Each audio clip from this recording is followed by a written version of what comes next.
Marcy is in California. I think she's joining us by phone, so it's probably 6 or 7 a.m. there. But thank you for coming this morning. Huh? I don't know. Marcy, are you there? Probably dial in. Okay. Ms. Bryan, it'd take just a couple of minutes to get her online. So if Okay. you could bear with us for just a moment. Thank you.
Yeah, right there.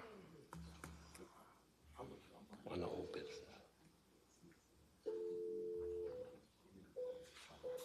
That's not the minutes.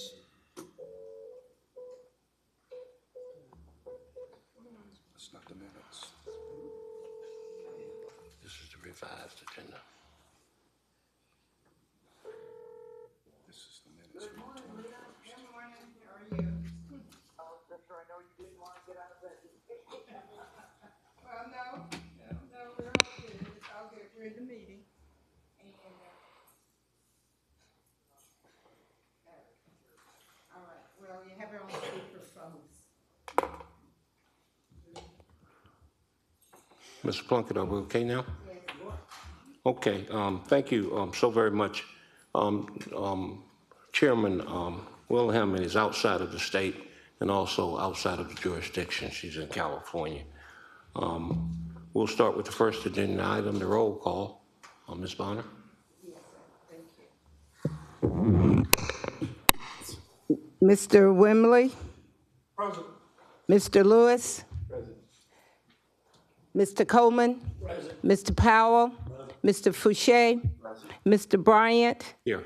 Mr. France? Present. Mr. Pearson? Here. Ms. Backus? Present. And Ms. Robinson? Here. Okay. Thank you. Ms. Wilhelmy? Present. Thank you. Okay, if y'all will all join me in pledge allegiance to the flag, please. Pledge allegiance to the flag Of the United States of America and to the republic for which it stands, one nation, under God, indivisible, with liberty and justice for all. I would ask that you all silence your cell phones or turn them off, please. We have 3 people to public speak today. They have 3 minutes each. I will notify you when there's 1 minute, 30 seconds, and 10 seconds to go, okay? First up is Mr. Lawrence Brannon.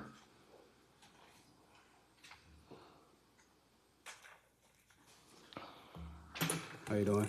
Good morning, Mr. Brannon. I have to go through the whole, state your name and address deal. Yes, sir. Okay, Lawrence Brandon, 445 Fenwick Street, Augusta, Georgia, 30901. Can you hear me now? Yes, sir. All right, proceed. Yes, sir, please. Okay, yeah, I'm recommending all final hiring decisions on all city, county employment applications be made by a board of appointees. Now, the reason I'm making this request is because from my understanding, and anyone can correct me if I'm wrong, directors have the benefit of going before a board when these hiring decisions are made on their applications or however their hiring decisions are made, whether they're appointed or not. All I'm asking is that this extends across the board as a matter of equality so that anybody who applies for a city or a county employment receive that same deal. Because from my understanding, you can correct me if I'm wrong, at the end of the day, for regular applicants, one person gets to make the decision on whether to hire that person or not. Now, we all know that one person can have a bias for whatever reason. And if directors have the benefit of going before a board or having their applications reviewed for a board or however they're hired, but it's by a board, it's by multiple persons, then all applicants should have that same benefit. And what I am requesting is that once, I know you all are constructing this bill because that's what it is, a referendum when you make the recommendations because it has to get voted on, so I just call it a bill. When you all are constructing this bill, that you include this in that bill. Now, if people want to make public comment on it, that's fine. If people are against it, that's fine. But I'm requesting that you all include this in your referendum, that all final hiring decisions on all city and county employment applications be made by a board of appointees, not just directors, but regular applicants also. And that's it. I really didn't have anything else. Thank you very much. Okay. Next, we have Mr. Clarence Kendrick. Mr. Bryant, you have someone who's asking I'm to sorry. speak. Mr. Brandon, I did have a follow-up question.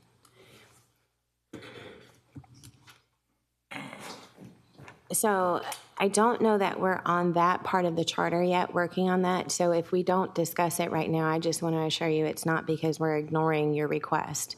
We're just not to that part yet. So right now we're focused on form of government and finance. But I wanted to ask you, because I do know that you advocate a lot for individuals that are justice impacted, and you've come before the commission quite a few times. Do you intend to also bring that before our charter review committee? The change from not ban the box, but people that have completed their whatever their sentence was, their probation, fines, fees, and for nonviolent offenses, that it not be held against them. Am I correct? Correct. That's a part of the charter, and I've been taking that for the commission for a while now, and it's been deflected and rejected. But at the end of the day, it's a part of the charter. I'm going to bring it. I just didn't bring it today because I spoke to the commission on August 19th, and this was the topic of the conversation. And so I just immediately brought it over here. Now, I don't know if I haven't received any thing from this body. No one said anything. So, you just left me in the dark then. Are you gonna consider what I just asked or not, So I just want to clarify, when you come before as a delegation, we receive that information. We don't normally, as a body, immediately make a decision. But like I said, we're not actually working on that part of the charter. So I would encourage you to come back again to discuss the other issues that you've brought before the commission so that we have time to consider and think about them before we do get to that place. Does that make sense? Okay, fine. Thank you so much. Thank you. Have a nice day. Ms. Robinson, did you have your mic? Okay, Mr. Kendrick, sorry. Good morning, Good morning. committee. I'm Clarence Kendrick, 3022 Eagle Drive, Augusta, Georgia. I'm here for the people. You note on the agenda item that I'm here to discuss the CRC's resolution. Most of that work was done Tuesday, prior to any presentation that I made. So I'd like to start my 3-minute comments with this. It's entitled, "What is your deepest fear?" Deepest fear is not that you are inadequate. Your deepest fear is perhaps that you are powerful beyond measure. It is not your light, not your darkness, but it's probably your light that frightens you more. Fact of it is, your playing smart does not serve the world nor the community. There's nothing enlightening by shrinking so that others may not feel inadequate around you. We're all meant to shine like children do. It's not just in some of us, it's in all of us. And as we let our own light shine, we unconsciously give others the encouragement and the permission to do the same. As we are then liberated from our own fears, our presence then automatically liberate others. Tuesday, I was trying to figure out how to make a presentation to the commission. I didn't know that God had already worked it out. There appeared a citizen not draped in any title other than citizen that came before the commission for clarity on the resolution. As that citizen portrayed intellect, intelligence, integrity, clarity on each and every point 1 minute. that had led to all this confusion. She did not receive clarity. What she received was accolades that she did not want. So, with that being done, my work to try to get the Charter Review Commission to free themselves, one citizen freed themselves.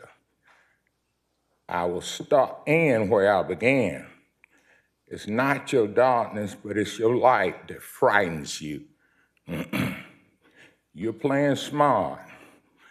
That's not enlightening anyone. Shrinking so others won't feel inadequate doesn't serve this committee.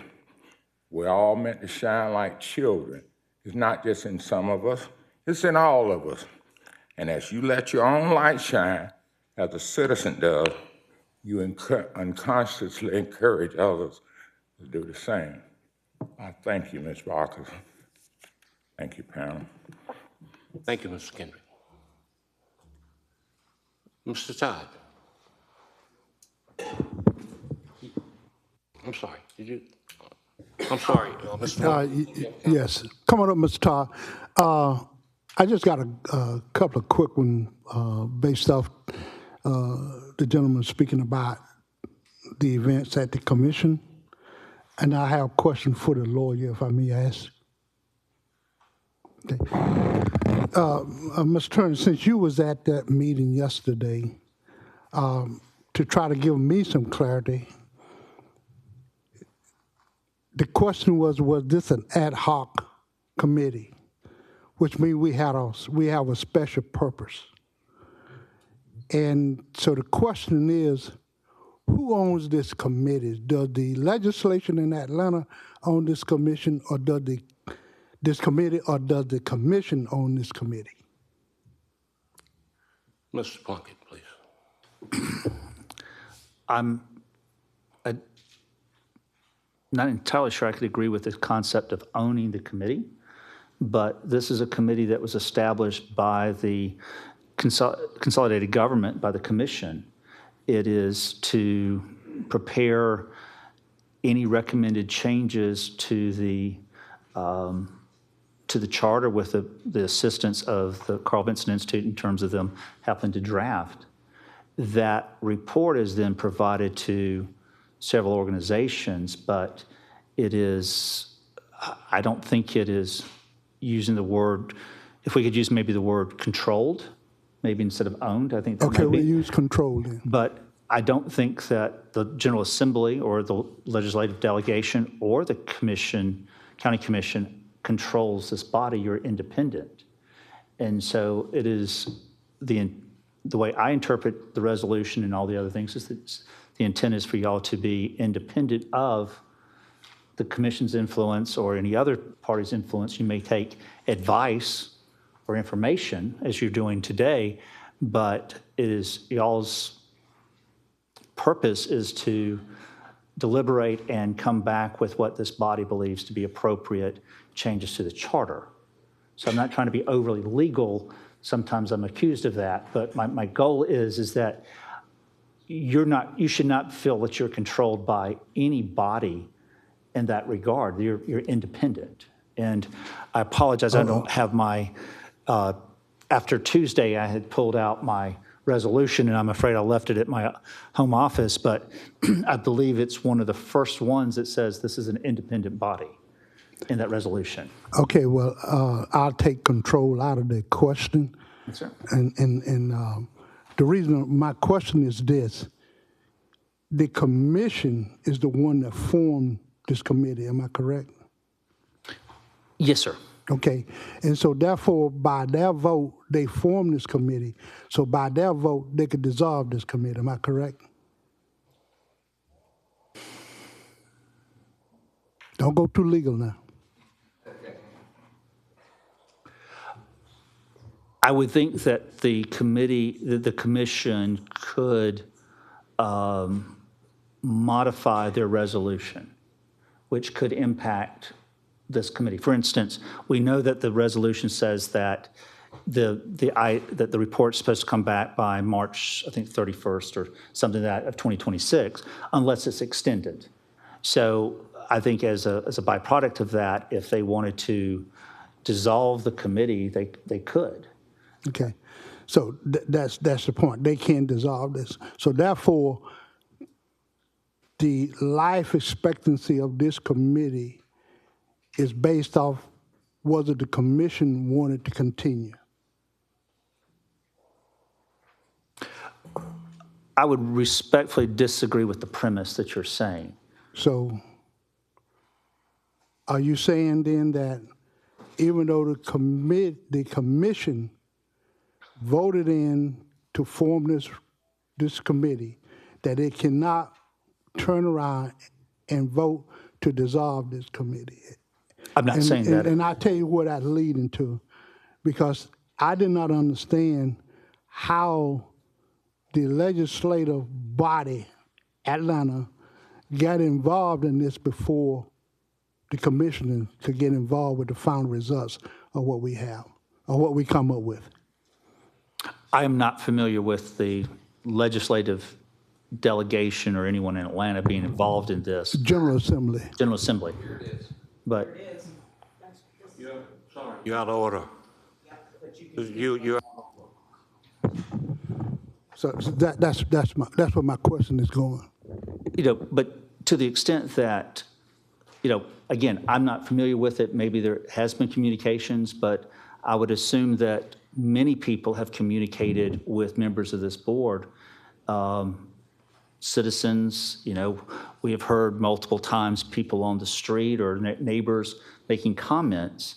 So I don't know if what has been said from someone that's a member of the legislature, if it's in an official capacity as representing the delegation, or if it's simply their own views. But, you're hearing from a lot of people. But to the extent, I think the intent is that there's to be a committee formed, which it was. It is supposed to deliberate, take information, and come back with a recommendation. So, and by a date certain, unless it needed to be extended.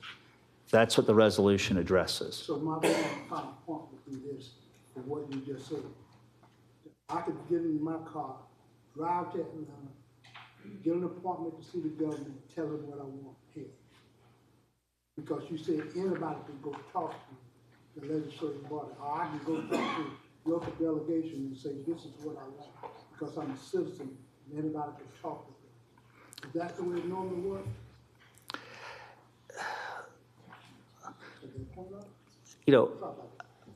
I think, Mr. Wormley, and I try not to be difficult, but the phrase normally is, I'm not, they're lobbyists out there. They talk to people, agreed?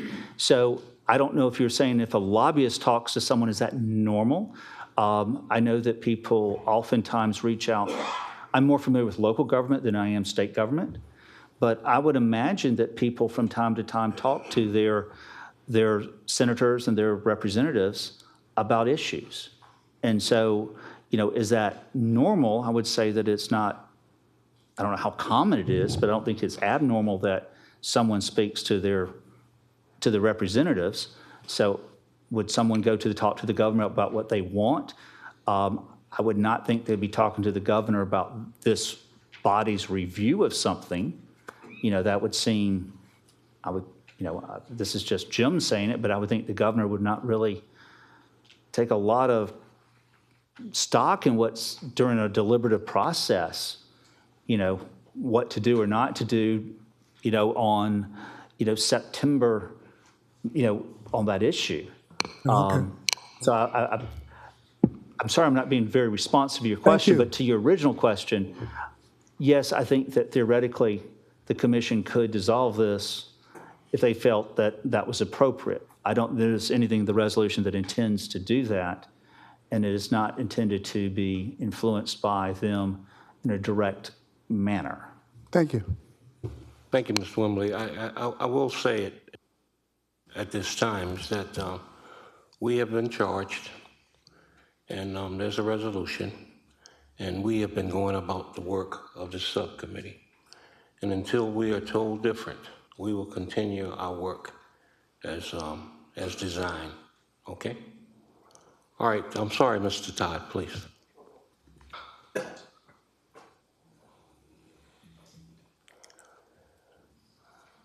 Mr. Chairman, my name and members, my name is Moses Todd, 2747 Deansbridge Road, Augusta, Georgia. I spoke to you at the first meeting, and there's several members that wasn't on the board or committee at the time. My greatest concerns was, one, don't take down the guardrails that's there now. Two was, what form of government is less malfeasant or most malfeasant? And on a meeting later, we talked about where form of government talked about at-large voting countywide.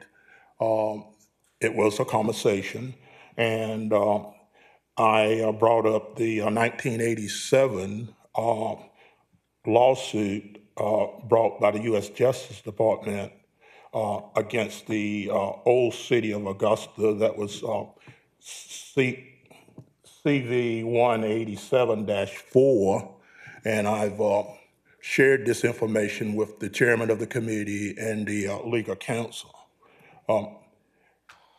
I would encourage you to request a copy of this lawsuit, this court order, and adhere to it.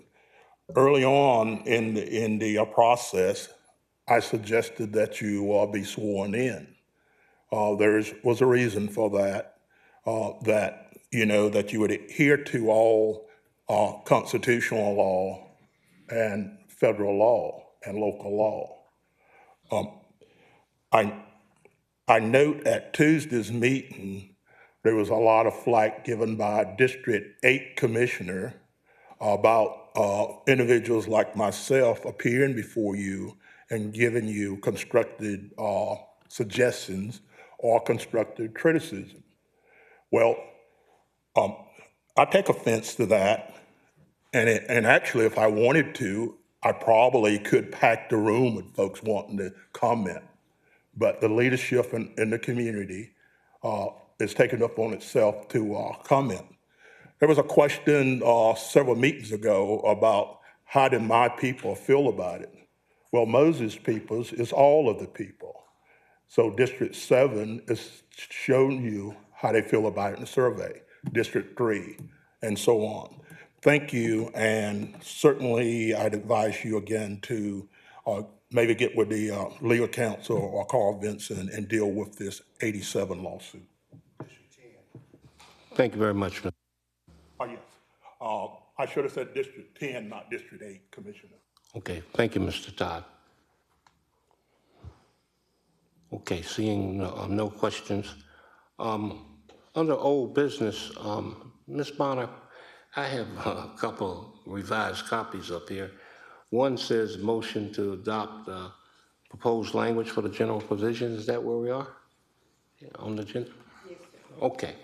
Under old business, we have a motion to adopt proposed language for general provisions, which was tabled from the August 7th and 21st. Okay.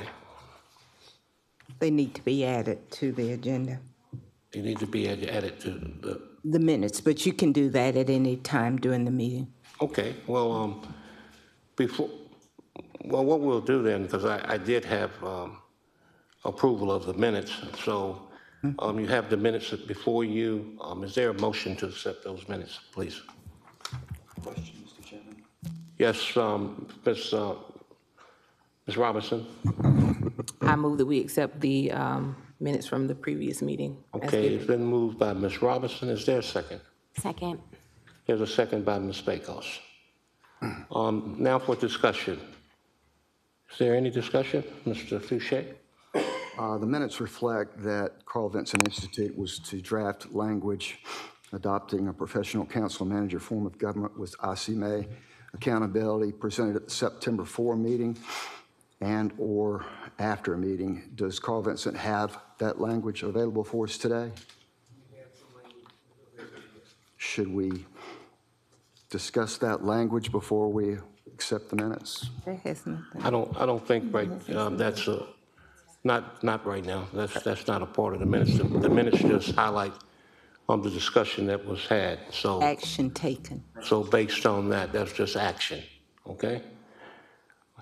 Seeing no further discussion, we'll all vote on the minutes, please.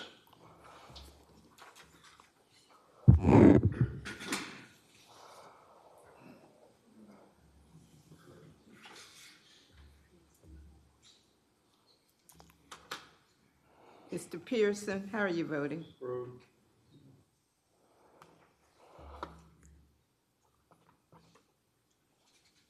Mr. Bryant? Approved, yes. Okay. All right. Ms. Wilhelmy? Okay. You're voting yes? I think I heard her say yes. It's unanimous, sir. All right. Thank you, Mrs. Bonner. Mr. Charlie? Coleman?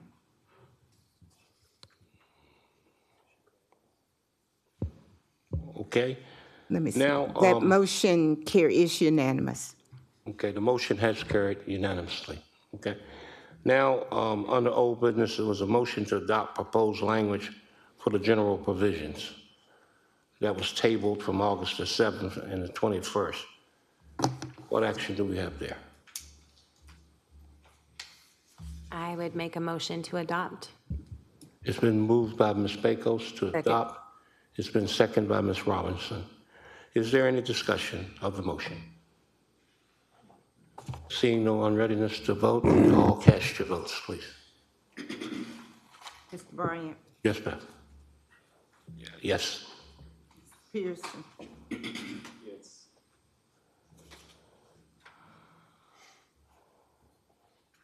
Ms. Wilhelmy? Ms. Wilhelmy?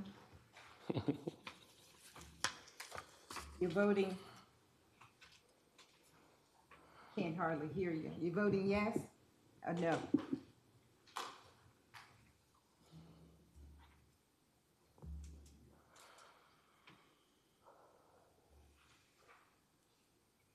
Okay, thank you. She's voting. Ms. Wilhelmy voting yes. Mr. Powell? Get you to vote. Yes. It's unanimous. Okay, the motion passes unanimously. Now for new business. Who's second? Ms. Robinson? Yes, Ms. seconded that Robinson motion, right. made the motion and Ms. Pecos second. Am I correct? It was the absent. Yeah. Okay. Just opposite, I'm sorry. We good? Ms. Bonner? Yes, sir. You have Okay. it. Moving on to new business. Today, we have with us Mr. Fred Russell, Augusta Administrator from 2002 to 2013. I think he served under 3 mayors. And at this time, Mr. Russell, the podium is yours.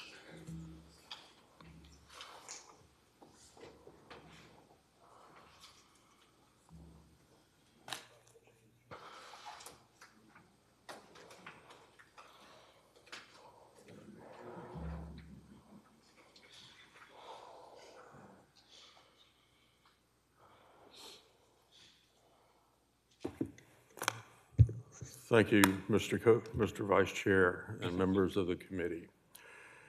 Little in my dreams did I ever think I'd be standing in front of this podium after being gone for about 12 years. Never got to speak in this room, even though I designed it. So for those of you that aren't happy with your seats, it's my fault. And I take full responsibility. If you don't like the way the IT system works in here, it's my fault, and I take responsibility.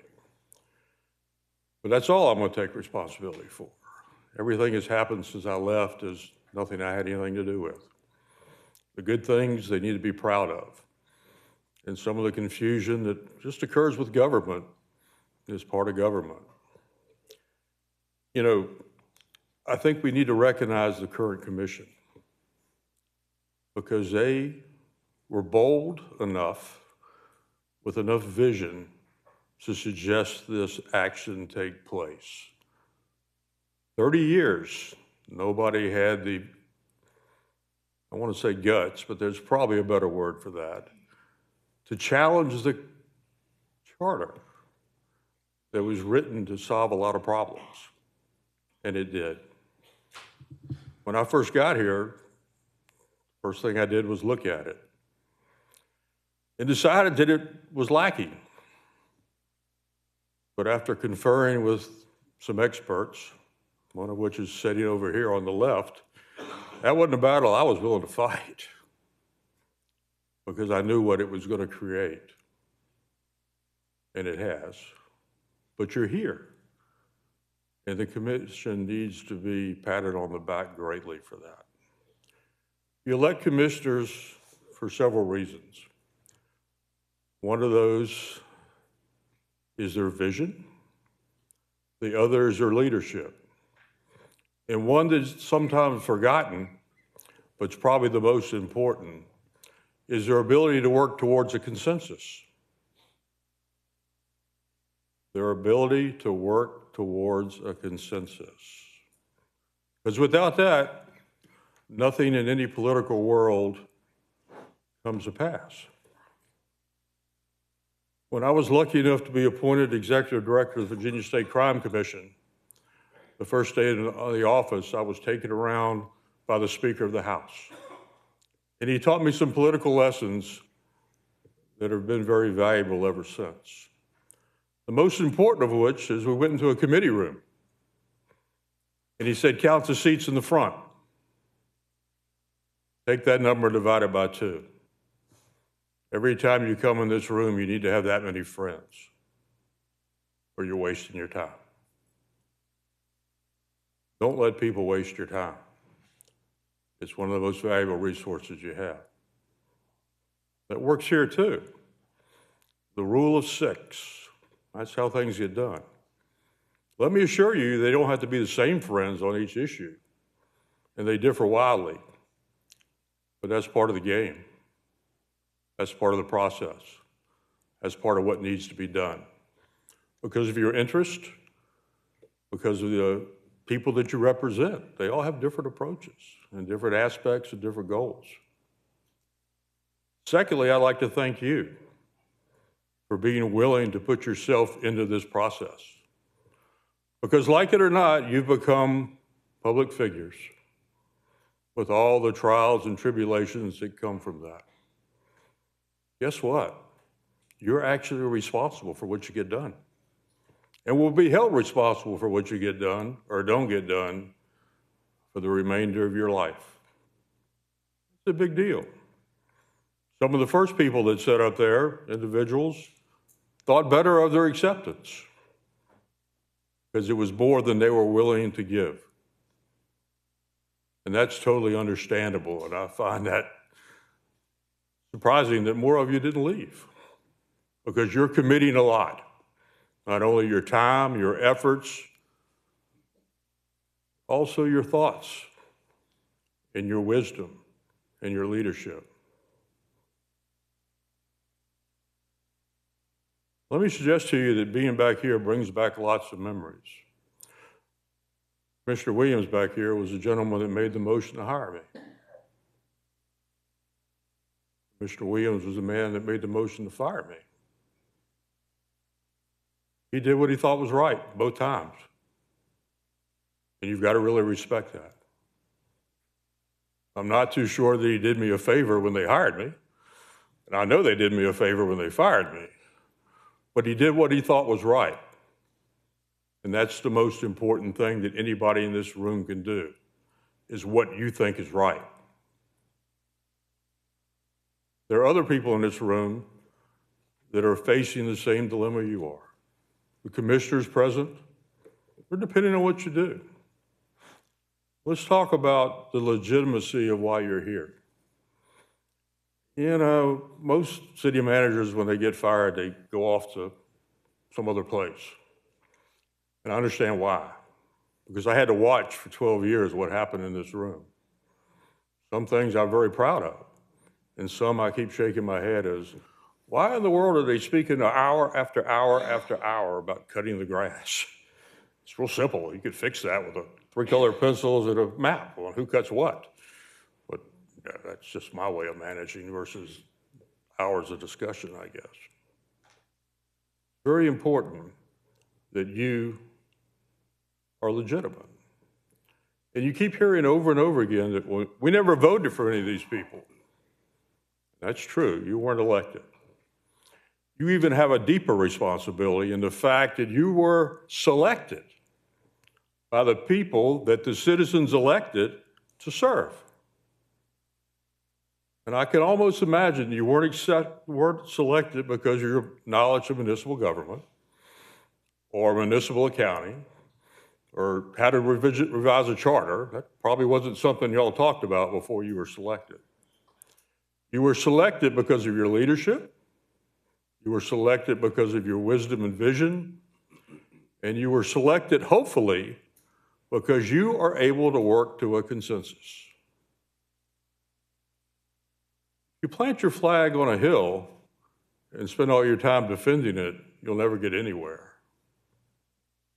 Remember that as you make statements, as you take positions, as you vote on things. The public has a right to participate in this process, and y'all have been very generous with that. And once again, you deserve a pat on the back. You've got to hear lots of opinions.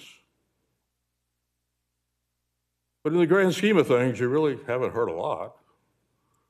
I mean, you've heard a lot from some people, but you know, I guess that I haven't looked at it, but I would suggest to you that probably less than 100 individuals have expressed their opinion to you. That probably being very generous. If you look at the survey you took, I don't remember the exact number, but probably less than 1,000 responded to the survey, which is pretty good. Except when you figure there's 160,000 voters and 208,000 people in our city. That number pales, doesn't it? Which might lead one to either one of two conclusions. People are relatively satisfied. They're not beating down the doors to change things. Or people don't care. I would hope that they're satisfied. I'm concerned that they don't care. When I said opinions, I use that word pointedly, because the definition of opinion is real simple. It's a view or judgment formed about something, not necessarily based on fact or knowledge. Wow. Not necessarily based on fact or knowledge. But people die regularly in our country and have over the years to support our right to have an opinion and to support our say in that. That's very important.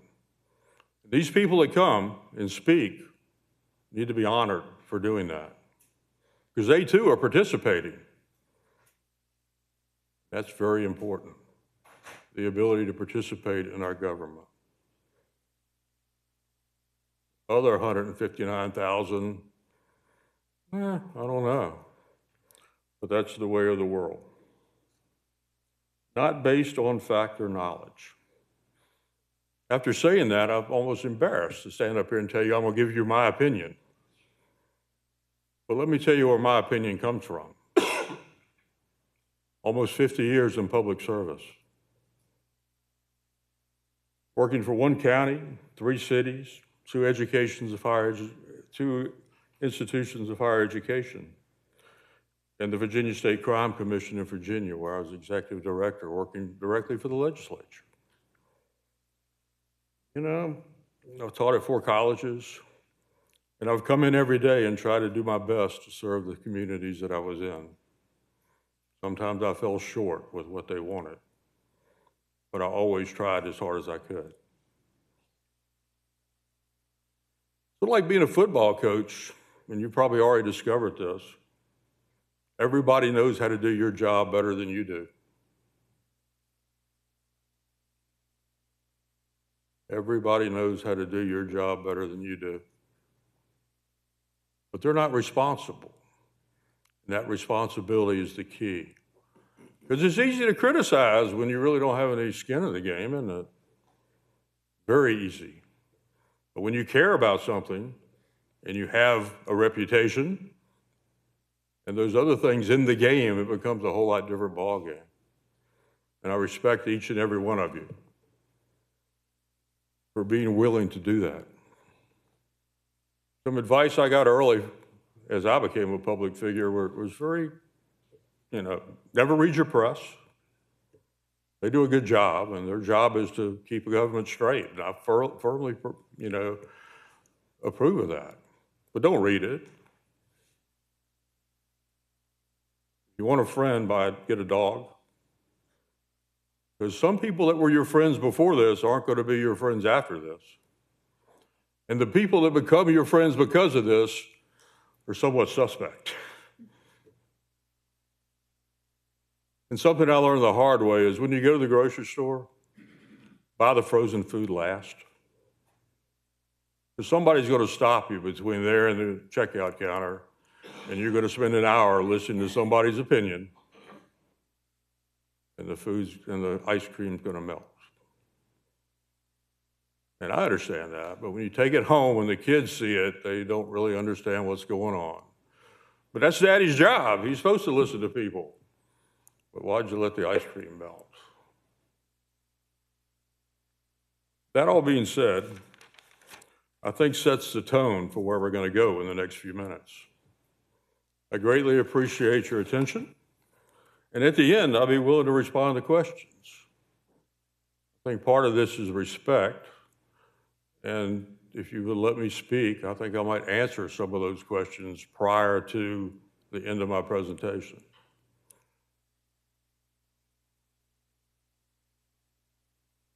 What's your job? You talked about that already, a lot, and what happens and all that stuff. Your job is to make recommendations. Fairly simple.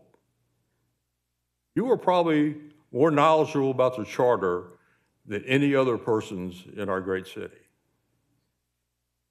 I'm sure each and one of you have tried to read it, and I can guarantee you most people haven't. If there's more than 20 people outside of this room that's read it, I would be very surprised. The charter that you found, it's a mess. You can make it say pretty much anything you want if you try hard enough. And it's hard to use that as a guideline for government. That's why you're here. I've got great hope for your success because the bar is set so low. You could today vote to recommend the revised charter that they gave you that was cleaned up. And you've done more than people have done in 30 years to make this a better place. Pretty easy, isn't it? You like that, don't you, Lonnie? We vote on that and get out of here, right? Excuse me, I didn't mean to say Lonnie. But after 20-some years, you figure you can call a guy by his first name. And if you show the wisdom to add a clause to that charter that says it'll be reviewed every 5 years, not only have you done more than anybody in 30 years, but you set a tone for improvements in the future. Wow. That takes 2 motions, and you can go home. But by doing so, you're missing a wonderful opportunity. And just looking at your eyes, I know you're more dedicated than that.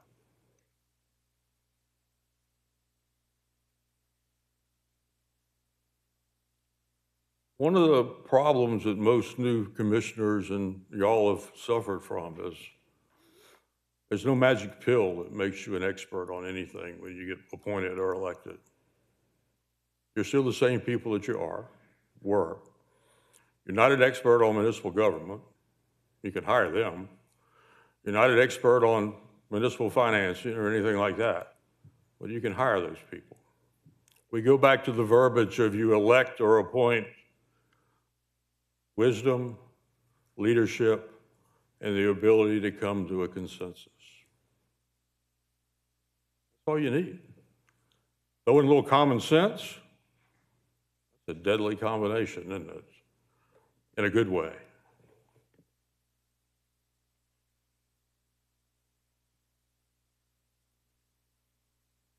Some of the things that have already happened that make this job a little bit easier is the mayor's received a vote. Don't take that away. A good portion of the community voted to have that happen.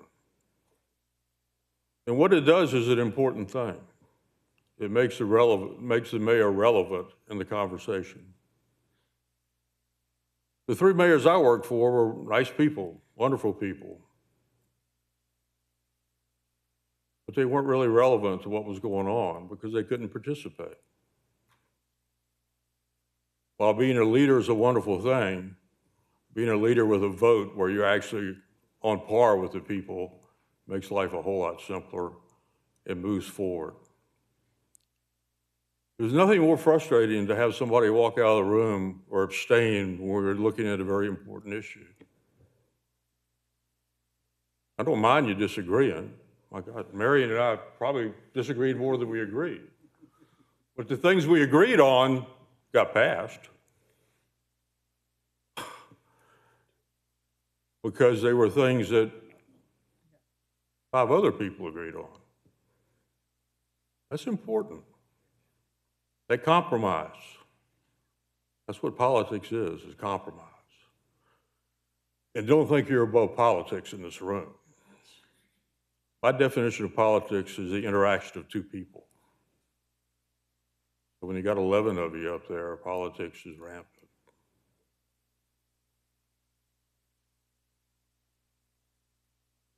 Don't get in the weeds. Y'all are arguing about a lot of stuff that really had nothing to do with the charter. And you're wasting valuable time. The charter is just an outline. The charter is the way to do business. You're not going to solve all the world's problems or all of Richmond County's problems with a charter. All you want to do is develop a document that gives them the opportunity to operate. It gives the commission the tools it needs to come to a mutually agreeable conclusion or to discover that they can't, and so they can move on to something else. That's your job. You know, some of the topics you're talking about and some of the topics you've had, wonderful things that need to be addressed, but it's not your job to address them. It's a nice platform you've got here to do it because you're on TV and the world's watching and everything, but it's not your job. Stick to what you were selected to do, and that's develop a charter. I'm going to go through some real opinions real quickly. because you already got the preaching. I've just finished that, okay? But that's all prerequisite to being able to make those decisions. And it's something you really, really need to think about. Because the decisions are not that hard once you get there. It's the direction you go to. Mayor Davis asked the question, and I think both of them, Mayor Davis and Deke said too, what do you want the mayor to do? Or who do you want, what do you want the mayor to do? I think the bigger question is, what do you want to be? I blame the state for this because Augusta, Richmond County is an awfully long thing to have to write down in front of everything. Are we a city or are we a county? If you ask the majority of our people, almost half will say, I live in Augusta. And another half will say, I live in Richmond County. We've already started a little bit of a competition or a little bit of a divide there, haven't we? Georgia law doesn't allow you to become Augusta. But maybe we should look at changing Georgia law. We can do that. It just takes enough people and enough effort. Okay? Let me assure you that we're Augusta. And you know how you can figure that out? What do you tell people when you move, when you're 100 miles away and they ask where you're from? How many people say Richmond County, Georgia? They say Augusta. The people from 3 counties around say Augusta when they're that far away. Because nobody's ever heard of Richmond County, Georgia. But everybody knows what Augusta is. So be proud of that. The next question is, how do you want to govern it? Do you want to address the number of commissioners or commission districts? I have my opinion. I think we have too many. Is that a mountain a sword I'm willing to die on? Heavens no. No way in the world. So, the simple thing would be for each of you to decide one way or the other if that's something you want to die on. And if 6 of you say we want to talk about it, guess what? You need to talk about it. But if 6 of you say, let's not talk about it, and the question's asked, will you ever change your mind? And the answer is no, you've made a decision not to change it, no matter how much more you talk about it. Not hard, is it? Relatively simple. You want a city manager or a mayor? Once again, why do you elect the mayor? Vision, leadership, and the ability to reach a consensus. I've never seen a mayor here elected because they could run the government. Not an easy job. It requires a lot of expertise that people don't have. And you can't expect them to. We've had a nonprofit leader.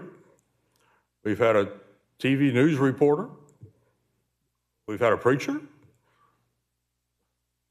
had a mortician. We had a guy that run a restaurant. None of those skills are really great for running a city, are they? You hire management, you elect leadership, and those other traits. So I would suggest that you think about having a city manager, and I know that's on the table at some point. Okay? Now the question's been raised is how hard is it to work for 11 people? And most people say, my God, I've got one boss, and I can't work for him or her. It's a skill. It's a unique skill. But it's a skill that people have. Because that individual translates vision to action. And that's why you hire a city manager. To translate the vision of the commission to the action of the government. The problem becomes, and guess what? They're probably politicians, but nobody wants to call them that because it's become a dirty word. They're big politicians. because they seek consensus. The problem becomes is when you've got other people having to play that same game. Your engineering director or your finance director or your H&D director should not have to be a politician. They should be a professional in their skills and what they do. They should not have to worry every day about whether or not they're going to make 6 people mad.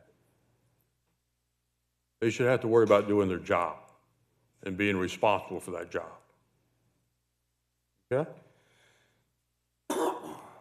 So my suggestion is that you let the commission and the mayor appoint a city manager and let the manager run the government. Guess what? If you don't like what they do, Mary can tell you how to deal with it. You vote to fire them. Comes with the territory. That's what happens. Some says they ought to report to a mayor or to one person. You know, that's got its pitfalls that are probably worse than reporting to the commission. Because when you make one person mad, the mayor, guess what? You get fired. With the commission, I spent, 12 years or so not making 6 people mad. I came close on a lot of occasions and a lot of different votes that I survived until the last one. But it makes it easier to speak truth to power when you're not speaking to one person. And that's your job, is to speak truth to power, or to provide the expertise that you've got as you move the government further. And once you cross that line and make the wrong number mad at the same time, you'll look for another job. Or you retire gracefully to a nice little house on the hill somewhere in another county.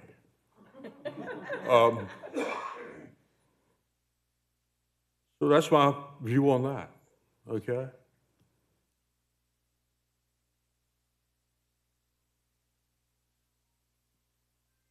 The rest of it is real simple. And you can use that model to decide one way or the other what you want to do. You know? I think the districts is real easy to deal with. That issue is real easy to deal with. So that's the 2 major things that everybody's talked about that are the most important things you got to do. The rest of it is basically verbiage that you already got in front of you that shows you how to set up the committees and the commission and all that other junk that you need to make it a government. So in, 15, 20 minutes, we've narrowed down this whole discussion to a couple major decisions that y'all need to make. And I've given you a model on how to make it. If you can't find 6 votes, you're wasting your time. And if you can't find 6 of you to agree on it, probably shouldn't be done anyway.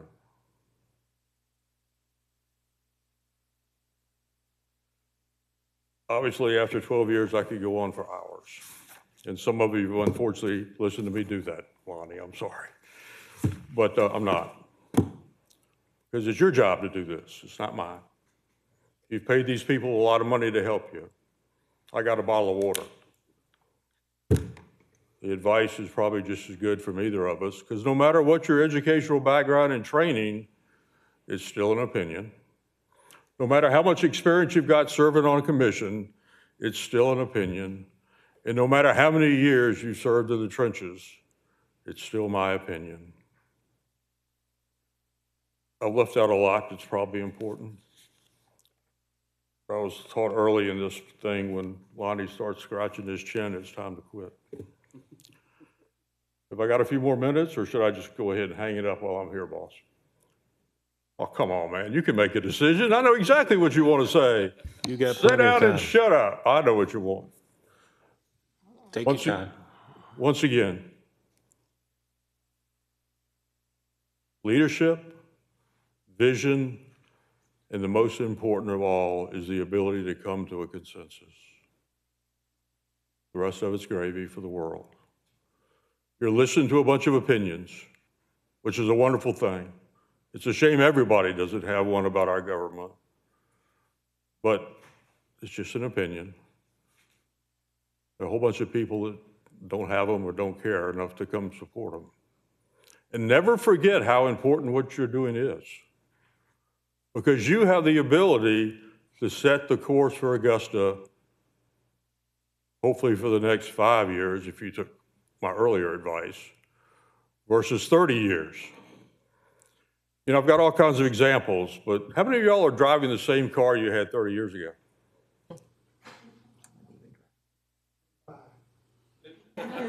There's always one, and more power to you, but guess what you did?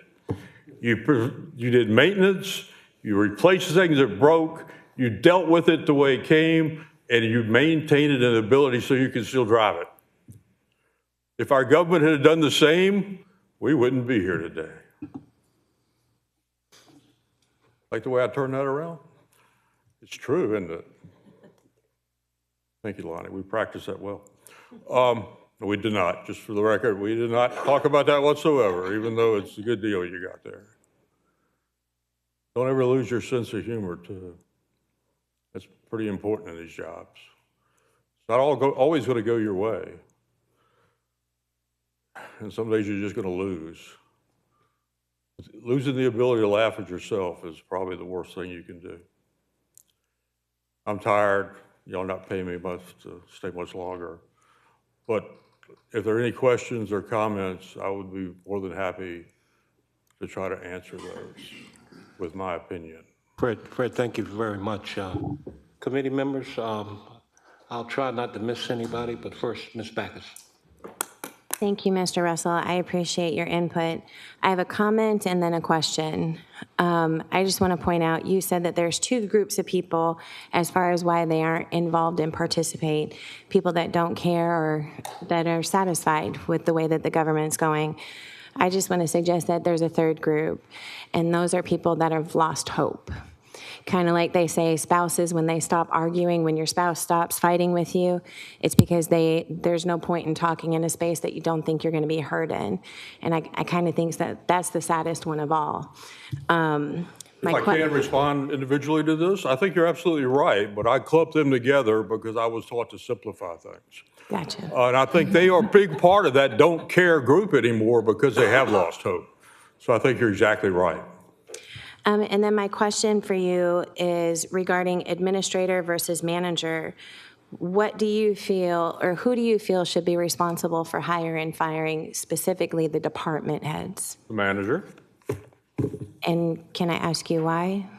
Because it's not a political decision, it's a performance-based decision. And if you involve anybody else, it becomes political because you got to look for 6 votes, which makes it seem to be somewhat stupid. In addition to that, to have the manager appoint people and have the commission have to ratify that appointment by 6 votes, you haven't gained anything at all. You've just got deeper in the morass and you've created another 2 weeks worth of indecision and confusion. Hire the manager to manage. Let him do it. You know, I mean, that's it. I've nominated lots of people for jobs here that I would not have nominated if skill was the only qualification. And that's sad. That is really sad because you're not doing the community a good service. Unfortunately, it's reality, or has been. You know, it doesn't matter how good you are, it's how many votes can I get for you. Yeah. That is sad, isn't it? Think about that. Would you go to a dentist because they got more votes? Or get surgery by somebody that was more popular than the other guy? No, you want qualifications. The biggest decision that the commission meets and the mayor will have together is how to hire that manager. But guess what? That's also the biggest opportunity they have to work together and do what? Develop a consensus. Thank you so much. I appreciate it. You're welcome. Mr. France. Thank you, Mr. Chairman. Mr. Russell, good morning again. Thank you for your dedication and your work to service to the government for 50-some years. A few takeaways. I jotted down a couple of notes based on some things you said, which is very important, I think, to the whole community. Based on what you said about the Augusta-Richmond County verbiage as far as how the form of government is set up. I had that concern as well, and I took it upon myself to meet with the HR department yesterday and talk to the director, Ms. Rockers, and her deputy director, Ms. Sessions, on, I may pronounce her name incorrectly, so excuse me for that. But we talked about that because I wanted to understand the difference in the dynamics between City of Augusta and Richmond County. And I was told on yesterday, because of the consolidation of the government with Richmond County, we should no longer be referring to it as Augusta Richmond County, but going forward, we should be referring to it as Augusta, Georgia form of government. Would it be Augusta, Georgia, ... form of government going forward? And that's how we should be referring to it in the charter. I have not seen this in writing, but I took it on the individual's word as being the director that she knew what she was talking about. So some of those things. Sorry, I didn't mean to laugh, but some of those things. Don't think I know what I'm talking about just because I used to be the administrator, but you know. Was relevant and would clear up a lot of the questions and concerns that I had in trying to develop requirements for policies and procedures that govern how government employees are being evaluated, which I understand at this point there's no formal process in place that's been approved to evaluate government employees and department heads. So supposedly rolling out the first fiscal year of 2026, this process will be updated and changed where there will be a requirement. And luckily, in some of our subsequent meetings going forward, maybe in October, the director will come before this body and explain that process to us. So thank you very much for your time this morning. A lot of great insights, especially on the one where you're talking about planting your flag on the hill. That's very pointed point you made. Thank you, sir. If I may respond, thank you for the comments.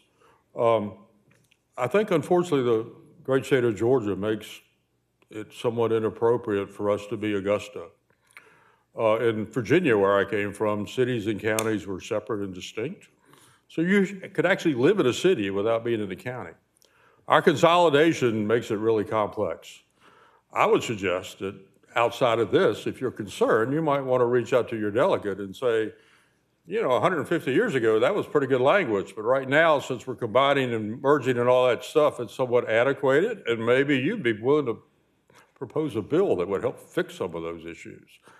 Because it's bad. I mean, I moved from Richmond, Virginia to Richmond County in the city of Augusta, or Augusta in Richmond County, with two other cities. You know, it took me 6 months to realize what was going on with that. I mean, there's two cities in my city that are separate and distinct. Wow, that's a little confusing. But they all pay county tax, so you know, there are easier ways to do things, but that's a state problem, not your problem. And that's just the way it is in Georgia, which is the way it is. But it's a great point, I think, because once again, the easy answer is if you're 100 miles away from here, what do you call it when somebody asks you where you want to live? It's Augusta. Why would we, you know, the Augusta Development, the Richmond County Development Authority, that goes and sells our community to the world, I never could get them to accept the name of Augusta. So they're in there competing with places all over the world for businesses, and they're talking about Richmond County. Almost every state's got a Richmond County. I know several that have Richmond counties. Contrary to what you hear from people in Maine, there's only one Augusta. And everybody knows where it is and what we're known for. And guess what we're known for? We're not known for golf. We're known for excellence. Golf's just a byproduct of excellence. So apparently I've bored enough people where nobody else is going to ask questions, which is fine, because whoops. Oh, he said, yes, shut up and go down. Okay. Once again, let me praise you for being here. Let me thank you for being here. I've got a lot of time, blood, and sweat in this community over the years. And to see something like this finally happen has actually made me feel very good about where we're going. Thank you all a bunch. Thank you, Fred. Appreciate you. Thank you very much. Now, under, excuse me. Now, under new business, we have Ms. Sheffy Robinson has requested a motion to adopt language for ethics, transparency, and accountability. Ms. Robinson, the floor is yours. Before we do that, I'd like to propose a change to the agenda because I see that Carl Vincent's response to Mr. Fouché's request last meeting is not on the agenda. Well, what we're going to do is we're going to just wait to next meeting to deal with that. Okay, Okay? not a problem. I think that would be the smartest thing to do at this time because it's not on the agenda. Thank you, So sir. if you would, please. All right. So I have produced a Article 10 of, it's titled Ethics, Transparency, and Accountability. Copies have been given to all executive members, and I have a copy there for public if I was unable to give you one. Essentially, what this article is designed to do is to kind of shore up some of the things that have been concerns across the public. I listen to everything that has been said. I have recordings, and I do significant analysis around what has been discussed. And public trust with government is one huge piece of comment we continue to hear. No matter what form of government we have, no matter who hires and fires, whatever, if the public doesn't trust the government it elects, then we're continuing to do ourselves a disservice. And we've had 30 years of disservice in that regard. So the idea with this article is to shore up some of the ethics, transparency, and accountability issues, provide some additional guardrails so that the public feels more in tune with their elected officials, so that elected officials have more guidance as far as their ethical ability and just overall being able to be a more professional government. We have heard a lot of that from our constituents, that they want more professionalism across our government. So here was my stab at it with this document. You can go to the next page. Section 1 is just the purpose and scope of what this entails, and I pretty much just explained that, some enforcement mechanisms to help us be a more ethical government. Section 2 is the creation of an independent ethics panel comprised of 9 members, and they are appointed by the commission, including the mayor. And typically, the idea was to subject them to service for 2 years, no member serving more than 2 consecutive terms. And of course, some additional language in here is about how they're voted in, as well as how the commission would solve vacancies. The idea of this ethics panel is to make sure we have an independent body that can hold our elected officials accountable. We know the recall process is stringent and significantly challenging to do. So if our constituents have issues with their elected officials, the recall process is not how you solve that. We have an ethics panel that can assist with some of that activity. Yes, they are appointed by the commission as typically standard across the country, but they operate as an independent body, just like this body does. I'm going to go through this first, and of course, I know my committee members will have questions, but I'll try to write things down and reserve those commissions for the end. Section 3 is a standards of conduct, and essentially detailing issues like nepotism in hiring, contracting, appointments, and supervision to prohibit that activity. Also, officials should not be accepting gifts, honorarium, outside compensation, or benefits that influence the duties of their office. This is designed, of course, to prohibit bribery and how that can be factored into our government. Section 4, disclosure and recusal requirements. There may be instances in which an elected official does have some conflicts of interest, and it happens from time to time, but the idea is to make sure they disclose and recuse. As long as they're disclosing and recusing, that should solve any issues with potential malfeasance in that regard. Section 5 is a revolving door policy, and where it would restrict people from having either lobbied, contracted with, or received compensation from the government for 36 months following their separation from service. This is an idea to pretty much make sure folks aren't pushed into positions where they can still benefit from the government in a malfeasant way.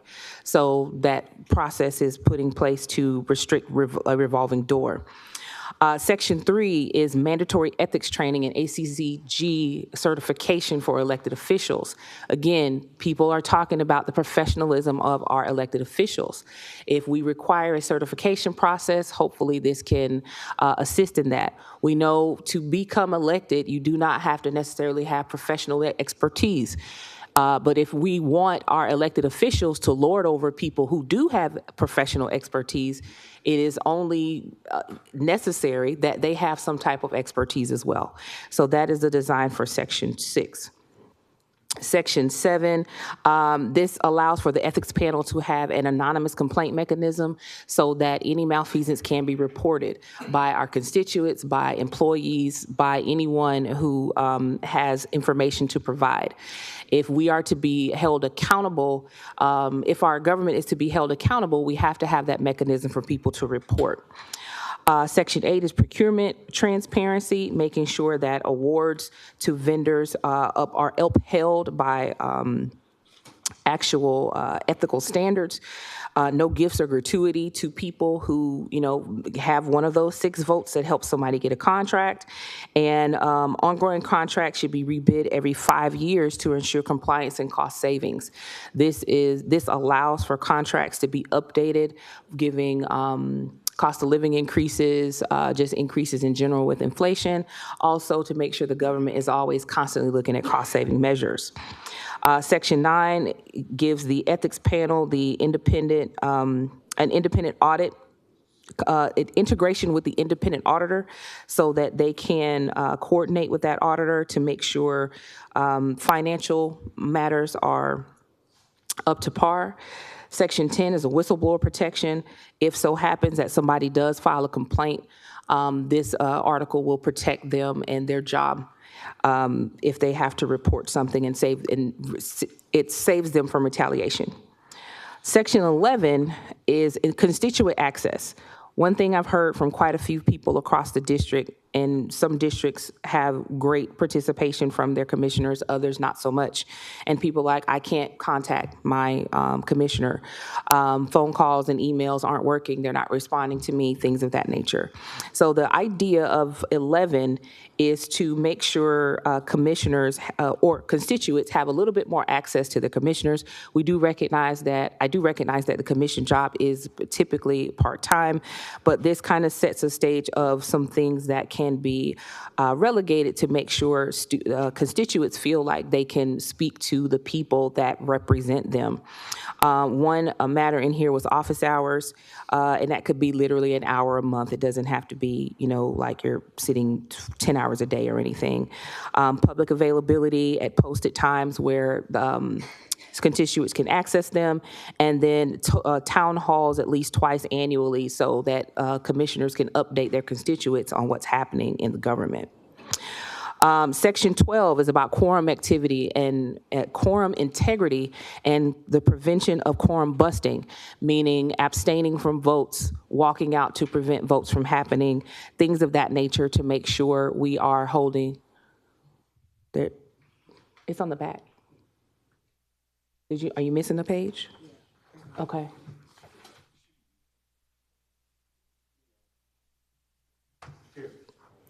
He got one. My apologies.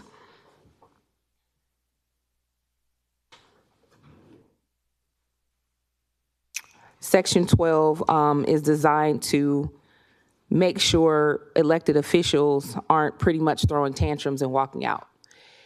If we are to reach a consensus, we have to talk through things, we have to work together. This government is not a government of 1 or 11, it's a government of 200,000 or more. So putting in prohibition for quorum busting was Section 12. Section 13 is a periodic review of this article every 4 years. Because ethics needs a little bit more activity, I think, than the entire charter, this is specifically for this article, and the ethics panel can put in any additional provisions or even remove provisions as necessary.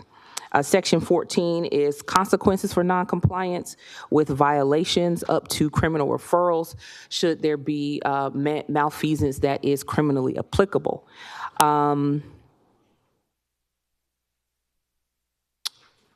Items that are in there for repeated violations as well as any escalated sanctions, and anything else above and beyond that will be handled by ordinance. So that is a summary of the Article 10 language. Anybody requesting the entire thing, feel free to stop me at the end and I'll get your email and can send it to you. And I will turn it back to our chair.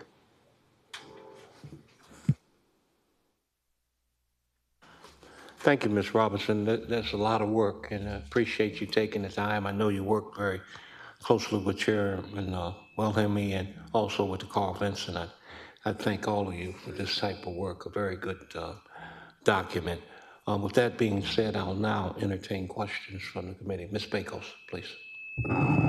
So I just want to clarify, is now the time when we're going to discuss any questions or concerns that we have about this? Are we proposing voting on this today, or is this just informational and then we're going to take it up later? I think it's information right now so we can get to see if there's a word, but we want discussion today, don't we, Ms. Sheffy? Yes, this is a time for discussion. So I have a few different ones. Section 2, I was just curious why it was 9 members for the ethics panel. Section 3, especially when you're talking about accepting gifts, what would gifts be, like what qualifies as a gift? Because it's my understanding that our elected officials all receive tickets for the Masters. So would the Augusta National not be able to gift those tickets to our elected officials moving forward? Or is it different when it's equally given to all elected officials? And then what constitutes a gift? I think normally isn't there like a monetary value attached to it? Because technically if I feed somebody dinner, it would be a gift. So I think clarifying those things. Section number 6, I'm just curious if the training that our elected officials already receive, if that covers this training and if it would be duplication. So I don't know the answer to that, but I think that would be good to know before moving forward. And then section number 11, I feel like since we still haven't, I know Carl Vinson said that they did have the information about the commissioners that I had requested, and it was on one of the agendas, and then I think it was taken, I don't know, there was an amendment, but I think it's premature to talk about office hours, especially for commissioners, when we haven't discussed and received the information about what the norm is across the board, as far as full-time, part-time, all that kind of stuff. And I guess I don't understand if they have to have office hours, even if it's only for an hour per month, then I'm not sure that there's a point to even having that. Does that make, I don't mean that in a bad way, but if they're only going to be in that office for one hour just to check the box, and I don't know that there's any point in them having office hours at all. Okay, Ms. Brill? Yes, I just wanted to make a quick, answer a quick question for Angela. We've looked at all the major metropolitan areas and counties in the state. They're all part-time. I will say that Fulton, I think, has a proposal to make them full-time, and also it's generally, the commissioners do have offices. Was it in all of them that we saw they all have offices? Or just some? I know they do in DeKalb, I know they do in Atlanta, I know they do, but they're within the government building. They're not in the districts, from my understanding. So I just wanted to let you know that, since you asked that question before. Okay, thank you very much. And do you have the information? Can you email that to us? Or is it not like a document that you? Well, I think what we're going to do is have that a part of the discussion at our next meeting. Sure, and we will have a chart for you. We'll have the whole thing. Okay. Okay. Yes, Ms. Sheffy. So in response on the ethics panel, Marcy and I went between 7 and 9. There was not a whole lot of deliberation on why either or number. We just felt it being less than the commission would kind of help keep things concise. That number is can be updated. On section 2. On section 3, the acceptance of a gift is to influence the performance of official duties. So if they're not necessarily influencing the performance of official duties, then it kind of goes around that. With regard to the masters and the Augusta National, yes, if that's given to everybody, then no, I don't think that's considered a one-off. It's, could we refine that a little bit more? Sure, not a problem. If you have a dollar amount in mind, or if it has to be cash, or something of monetary value, I think will probably be better language, because a car would be above that if you put a dollar amount versus something of monetary value. On the section 8, some of the classes, I believe, that are part of the current training are part of the ACCG certification as well. But more detail on that can be added in if necessary. On the office hours piece, this goes back to just conversations had with constituents. They're like, I'm waiting on a reply to an email, or I have, school board members I've been emailing for years and never got a single response. So things like that are happening to our constituents. So it's just an opportunity for constituents to have a visual of something, of some person. And, it can be by appointment. It doesn't have to be strenuous where they're like expected to have a full-time job as a commissioner. But the idea is the constituents feel like they elect their officials and then they never see them. And then we have some commissioners that are everywhere all the time, and then we have some we rarely see in the wild. So that was the idea there. It was a way to kind of provide constituents a bit more comfort. So, but it can be revised. Thank you. Thank you, Ms. Robinson. Mr. France. Yes, thank you, Chair. Thank you, Ms. Robinson. It's definitely evident that you and Ms. Marcy did a lot of work on this document. I just wanted to add as well, as far as the training piece for elected employees. After speaking with HR yesterday, the subject also came up about what requirements are there for elected employees as far as training and other things of that aspect. And she gave me a little insight that said, in fact, that the fiscal year, that there will be a document generated that will require the elected officials to opt in or opt out of the 3P process, which is personnel planning and performance aspect for elected officials. Now, I don't know exactly all the details of those requirements, but when she comes before this body in October, it may behoove you to ask her and those questions that she can explain how that process will work. Thank you very much. Okay, Mr. Pearson, please. Thank you, Mr. Chair. Mr. Robertson, just a little clarification on Section 2 and Section 3. When you said members shall serve staggered terms of 2 years, why 2 years and not 4 years? Maybe I'm missing something.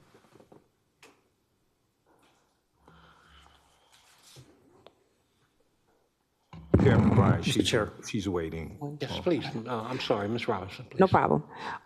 So the idea was this is important work, and more than 2 years as a volunteer would be burnout. So that was the idea of having them have staggered terms, like some of the members serving for, starting at one point, not starting at one point, but they're serving staggered terms, and how things start, we'd have to kind of figure out the math on that. But to sit in that position for 4 years unpaid is a tall ask. Yeah, I may have missed something. At any point, did we cover Land Bank Authority, Coliseum Authority, Airport Authority? All of those things are handled via ordinance, not charter. Ordinance, okay, thank you. As it relates to standards of conduct in Section 3, will it address unethical behaviors, conduct by commissioners? Yes, it does. And some of that is addressed also in Section 12. Most of what you're probably thinking about is in Section 12. Yes. The thing about the Article 10, it mostly applies to elected officials because some of the other items apply via ordinance. If somebody's appointed or hired, those are handled via ordinance. You said Section 12 and what else? Section 3 and Section 12 cover conduct. Okay. I'm not seeing it right now. I'm mostly concerned about behaviors, whether it be in the commission, in the chambers, or on the outside in the public, unethical behavior. Can you give an example? In the public, we know what happens in the commission, and that's covered under Section 12, but in the public. Well, I can give you a great example, but I can't use the language that was used, but Paraphrase. when a 75-year-old woman who did address the commission was told, F you. Okay. Under this. Because she did not shake his hand during COVID. She was given a fist bump. And he extended, or she extended a hand. And that person wanted a handshake and not a fist bump. Okay. There's nothing illegal about being a jack blankety blank. But that could be. Can we address it? The ethics panel could address something like that, yes. Thank you very much. All right. Okay, are there any other questions from Ms. Robinson? Yes, Mr. Coleman, sorry. Ms. Robinson, on Section 2, it says that the actual panel be composed of 9 members, and they'll be appointed by the mayor and the individual commissioners. Should that not be 11 members? Like I said, on the number, it was just to make it more concise. The number can change. If you want it to be 11, that's fine, if that's what is agreeable. I think that's fair. That way each commissioner and the mayor can appoint one person to that ethics committee. That's fair. And the other question I had about Section 2, it was the 2/3 vote by the full commission. And that's why that I asked that question, to make sure that where there's 11 members, not just 9. And I think these are some good things that I've read in here, but I'm concerned about the 2/3 vote. Because if you have 11 voting members, you got to split hairs, and 2/3 always comes to 8. It's, and it's actually somewhere between 7 and 8 if you really do the math on it. So that is removal. So that is removal of a person. And the reason that is there is because what we don't want to have happening, and I see confirmation as well. Well, let me address removal. On the removal piece, what we don't want is somebody making, a couple of folks mad because they are addressing them and now they have a regular majority to remove them. On the confirmation, the idea there is, again, has to be based in consensus. If the commission is willing to be kind of managed, well, not managed is a bad word, to be looked at by the ethics panel, they should all be able to agree on who's being selected. Because if each person, and with the 11 members, this makes it even more relevant. If each person is selecting folks, each person should be able to agree, okay, I understand why you picked that person, let's do it. We, as elected officials, have to make the hard decision to be ethical and to be monitored for being ethical. So I think with 2/3 vote there, they should be able to agree on that. And if they don't, we probably shouldn't have elected them in the first place. Okay. One other question.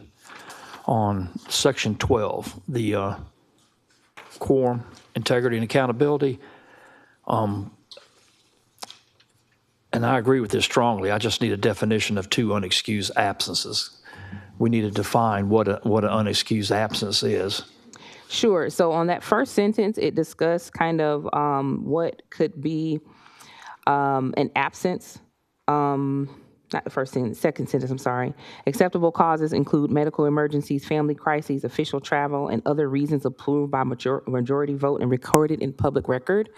Meaning, if there has to be an extended absence, then the commission needs to vote on that absence being considered excused or not. Okay, my follow-up question on that is, who determines what is an unexcused absence or not? It's based in, if it's not within that sentence and they vote that it's unexcused, then it's unexcused. So it has to be either those, with this language, it has to be either of those instances, or the other reasons have to be approved. So if there's reasons other than that, it has to be approved. Okay, and the reason I bring that up is a lot of people that serve on the commission, some of them are older and retired, have more time. Some of them are still active business members in the community, and they have children, and people get sick, people have surgeries, and I think 2 per calendar year is kind of tough for some of them. Well, medical emergencies are on there. Okay. As well as family crises, which is including a crisis is going to a football game for your kid. It is what it is. Okay. And official travel. So those things are covered. Okay. And if we need to further develop that, I don't have a problem with going back and looking at that language. Okay, I just think it would help me out and a lot of them to make sure that we have clarity on that, to make sure exactly what is unexcused and what isn't unexcused. And that was pretty much all my questions. Thank you. Thank you, sir. Thank you, Mr. Coleman. Mr. Fouché. Mr. Chairman, may I address Ms. Robertson directly, please, sir? Yes, you may. I would suggest in Section 5 that we lower that number to 18 and not 36. I would also suggest in Section 8 that it be rebid every 2 years. And I would like to see Section 11 left up to the full commission in its entirety. Section 5 was, the 36 months was actually Ms. Wilhelmie's idea. I initially had 12. So I'll go back to her and we can discuss that further. Section 8, I don't know that the government has the ability to be that flexible, rebidding every 2 years versus 5. So that one would require a little bit more research from current folks to better understand that, because 2, could potentially cause some significant turnover very quickly. For 11,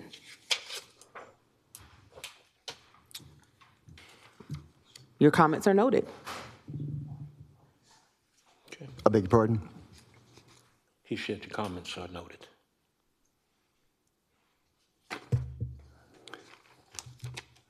I think that should be left to the commission completely in its entirety, the entire section. Your comments are noted.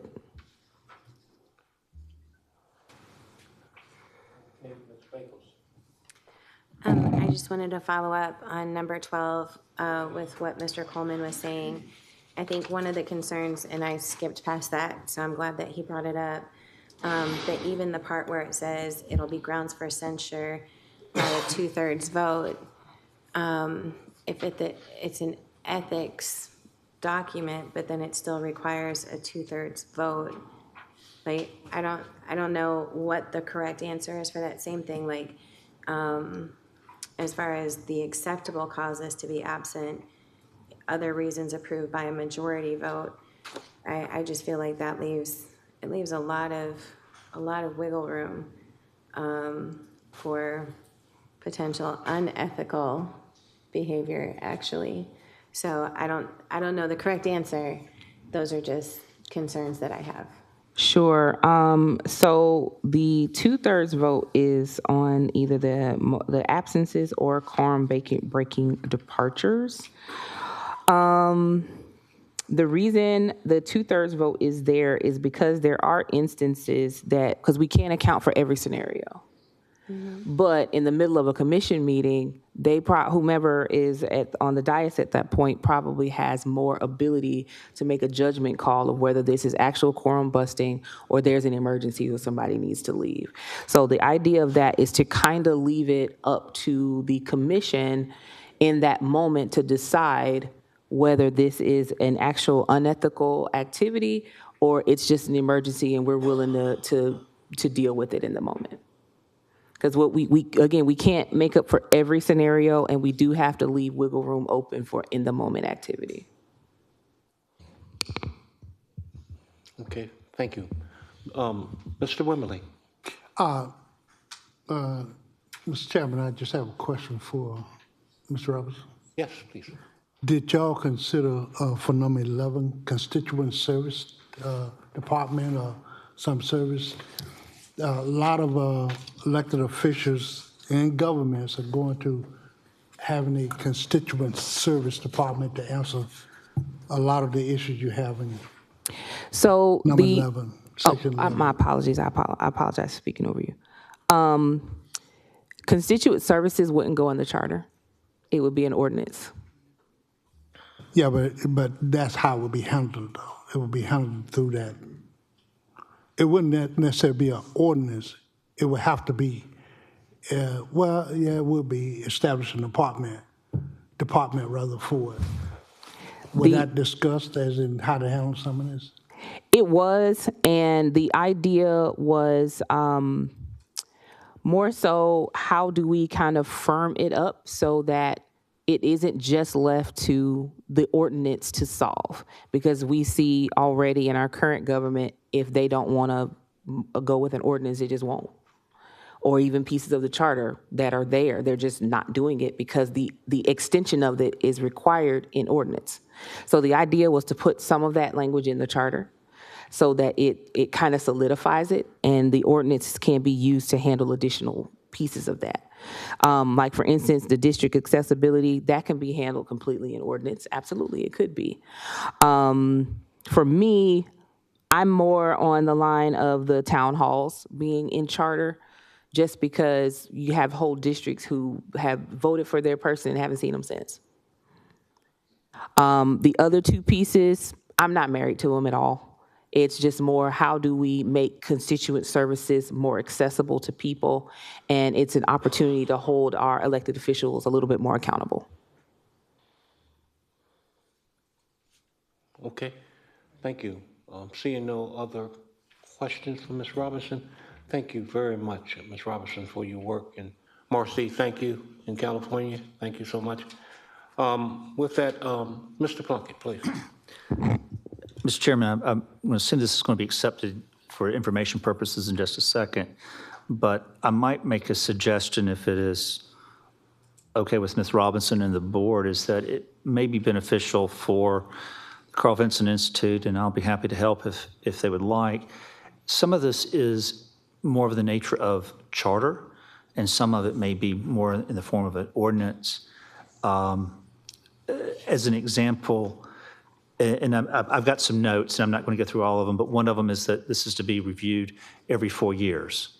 Well, the charter, if it has to go back to the General Assembly, we can't do. So possibly a review would be an ordinance issue, and we could probably maybe put some of that into what a sample ordinance might be, so you could see how all the terms could be incorporated, and then we can obviously adjust with y'all's comments accordingly.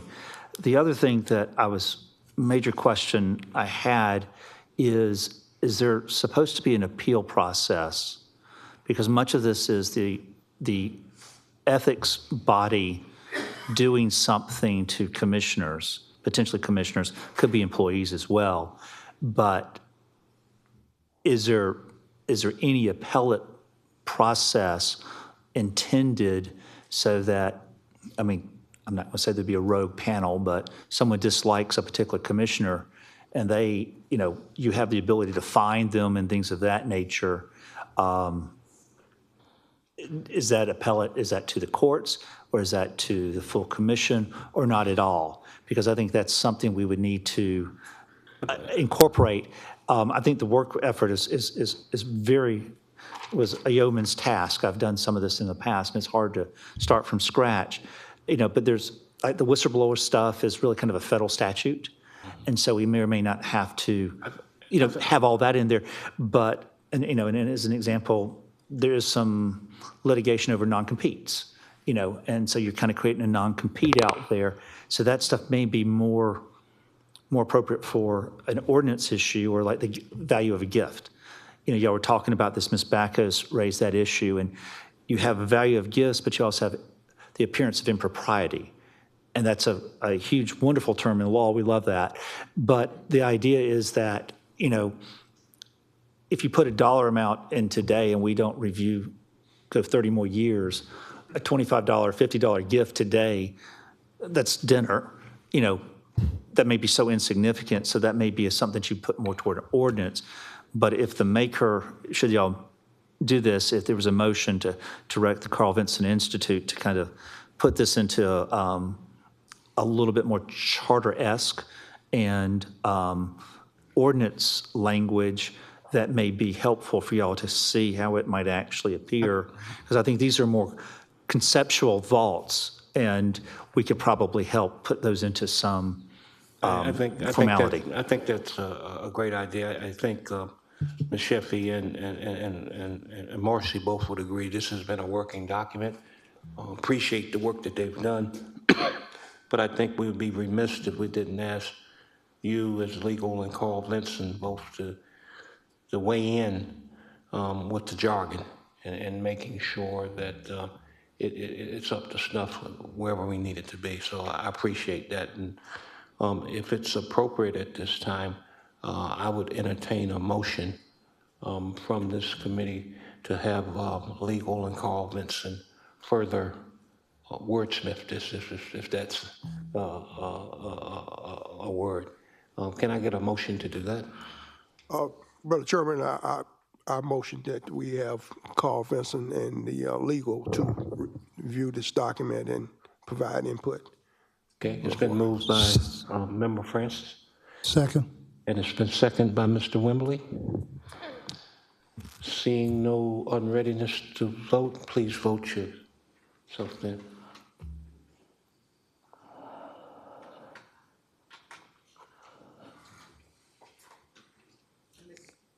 Bryant? Yes. Mr. Pearson? Yes.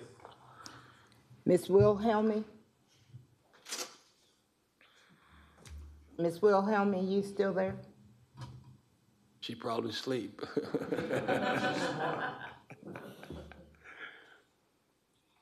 Ms. Wilhelmy? Okay, apparently we lost her. Okay.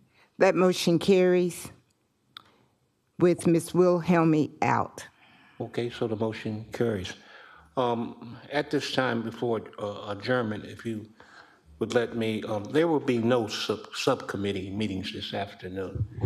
And I'm basing on that the inconsistencies about the meeting that were going out and confused the public. And I think that's important that we don't do that. So this afternoon, Subcommittee of Finance and the form of government will not meet, and we will take up at our next meeting date.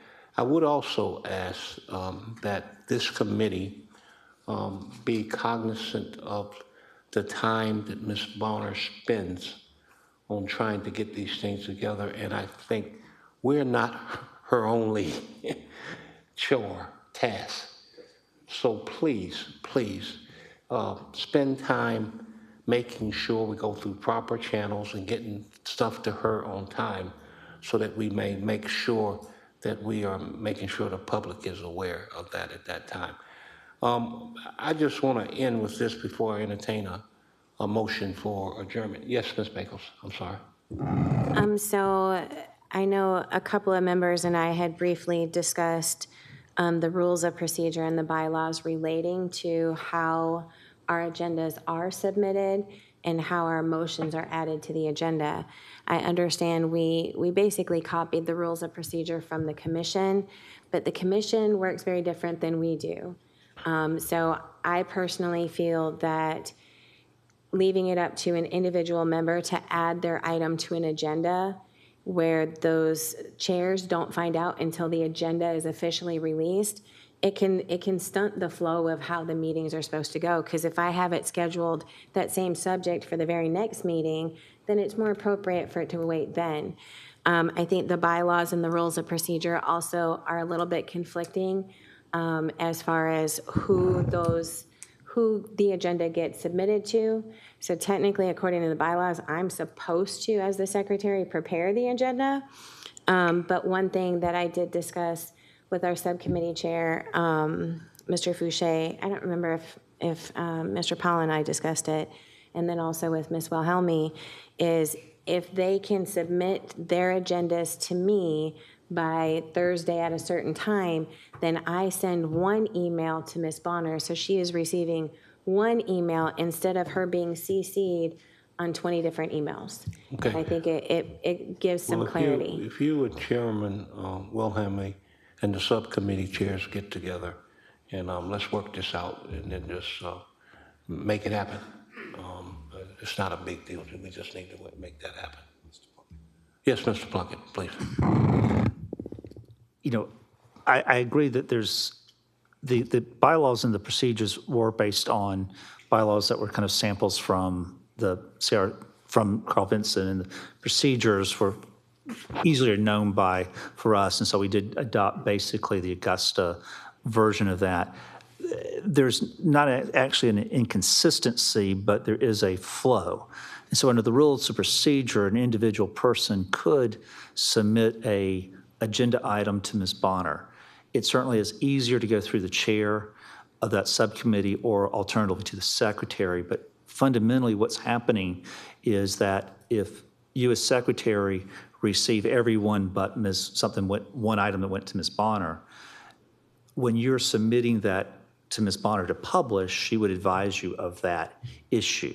And so that would be incorporated. I've given an example previously to someone in my law department. If we had like two items that were on one subject by one person and somebody had something that was entirely different, the secretary would work with Ms. Bonner to come up with the order of, say, all three items that are on the same subject matter, and then the next items to go through. So they're not inconsistent, they're just not the easiest flow. And but I think the takeaway from this is that if people would preferably send it to you, to the secretary, as opposed to Ms. Bonner, it would make it easier for both the secretary and Ms. Bonner to produce that. But I don't think but if someone said last minute, I can't find Angela's number, I can't find her email, and I want to send it to Ms. Bonner, then Ms. Bonner has the ability to consult with you to make sure everything is on there. So they're not the best syncing, but they're not inconsistent. So Okay. if I can clarify, when I was talking about they're not consistent, the bylaws and the rules of procedure, the bylaws state that I create the agenda, but I believe the rules of procedure state that the committee chair does. And so and I'm not trying to create their agenda. I'm completely okay with them doing their own. I just think it makes more sense. The commission, the way that their meetings are held, it's a whole bunch of different random things all in one meeting, whereas ours should have some kind of flow to it. And so as you're making motions, it makes sense to communicate with your entire subcommittee and your chair to say, hey, this is what I'm bringing up. And then I can say, actually, we're going to talk about that next meeting. Are you okay with us waiting? Instead of them just being surprised by it once the agenda comes out. Agreed. So, I agree with your statements, Ms. Banks. I think if you think of it as the subcommittee sends this to you and you finalize it, that's the goal, is that you're finalizing the agendas for what's to be published. So that's kind of the dual role. But anyway, so I think the point has been well taken today is, please send everything to Ms. Backus and it'll make things much more streamlined. Okay, Mr. Wembley, please. I'm not opposed to sending it to the secretary, but however, I'm opposed to any effort to change anything in the motion that is being submitted. If you want to bring to my attention that I might have a grammatic error or I may not have something numbered correctly, fine. But if I put a motion in, that should be what appear and nothing more and nothing less. Okay. Emily, thank you. Yes, Mr. Robertson. I mean, Ron, Mr. Thank you, Paxton. Mr. Chair. I just wanted some clarity, maybe from Ms. Backus, because I'm not sure what she read, but I was thinking that in parentheses it said clerk of court. I don't know what part you read, but when in terms of creating an agenda, I was thinking that this big book that we have was making reference to the clerk of court, because I think I recall that being in parentheses. And the other concern I have is the reason for the subcommittee not taking place today is because the public, is it because the public is, the agenda, something about the public and the agenda? I think there was some confusion about times and dates and all of that. Oh, And so- times and date, thank you. And so we cannot, we have to be consistent to the public. And with that, after talking to legal, I feel it's in the best interest that we do not have the meetings today. Okay, my question to the attorney is that Robert's rules, does that supersede how we move forward, or is it based on whether the public had awareness or whatever? Before you answer that, as the chair, I have suspended the meetings this afternoon. So there's no further discussion on that. That's done. Okay. But for clarity for future meetings, I just want some consistency, Mr. Chair. Well, I think clarity is that to make sure whenever we send out to the public any announcement of meetings, that the dates and the times are correct. And I know my minutes and the notes I got said the correct date, but that's not the correct date that the public received. And because of that, I think it's only fair for us to suspend the meetings today and then go about it next meeting. Mr. Plunkett, I see your lights on. If I may, Mr. Pearson, maybe I could explain to you after the meeting what the concern was. But it was just simply a notice issue. And we just, out of an abundance of caution, want to be sure that people who are showing up for a meeting, that they know it's going to happen and when it was supposed to happen. Okay, but I'll show you the issue. Okay, all right, thank you. Yes, okay. Motion to adjourn. No, before that, I think, first of all, there's a couple of things. First of all, I'd like to thank Mr. Russell and also thank Mr. Brandon, Mr. Kenneth, Mr. Todd for their comments. And I want to thank this committee for your service. Before we adjourn, I just want this group to know that the Wall Street Journal said top 10 places not to raise your kid is Augusta, Georgia. That's a heck of an indictment on our city. So it behooves us, all of us, to make sure we do all we can. And as Fred mentioned, I think about it all the time. We're one Augusta. We're not West Augusta, East Augusta, South Augusta. We're not Black Augusta, White Augusta, Hispanic or Asian Augusta, rich Augusta, poor Augusta, educated Augusta, uneducated Augusta, young Augusta, old Augusta, and so on and so on. We're one Augusta. And we should do all that we can each and every day to make sure that we meet our mission as this committee to revise the charter. And if that's one thing we revise or 20 things we revise, just knowing that we've done the best we can possibly do and we will let the people send it back as a referendum for the vote to the people. With that, Mr. Powell, I hear your motion to adjourn. Is there a second? I second that motion. That's been seconded by Mr. Francis. This meeting is adjourned. Thank you very much.